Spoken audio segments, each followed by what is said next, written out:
మా చెల్లికున్న కొన్ని మంచి అలవాట్లో ఒక మేజర్ థింగ్ ఏంటంటే ప్లాంటింగ్ చేయడం అనమాట.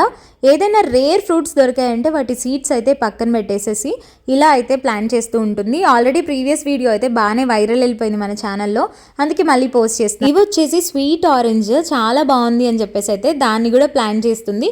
అండ్ ఇక్కడ చూస్తున్నారు కదా మామిడి చెట్టు కూడా ఇంత మంచిగా అయితే వచ్చేసింది. అప్పుడే దబ్బకాయ సీడ్స్ అయితే ఒక 4-5 పెట్టింది అండ్ 4-5 కూడా మంచిగా మొలకలు వచ్చేసాయి.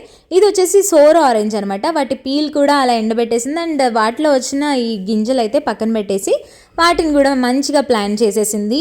సో ఇవైతే డిఫరెంట్ టైమ్స్లో చేసాము కానీ మంచిగా అయితే మొలకలు వచ్చాయి. ఆ వీడియో కూడా చూడాలంటే కనుక నెక్స్ట్ వీడియో కల్లా వెయిట్ చేసేసేయండి. సీడ్స్ ఇలా ప్లాన్ చేసేటప్పుడు కొంచెం పైనకే పెట్టేసుకున్నామంటే ఈజీగా మొలకలు వచ్చేస్తాయి అనమాట. తర్వాత కావాలనుకుంటే వేరే దాంట్లో పెట్టేసాయి. ఇవి వచ్చేసి వాటర్ మిలన్ చెట్లు అనమాట. సో ఇవి కూడా బాగానే వచ్చాయి. మాకున్న బుజ్జి గార్డెన్లోనే ఇలా ప్లాన్ చేసి ఎవరికైనా గిఫ్ట్ చేస్తూ ఉంటాం మేమైతే.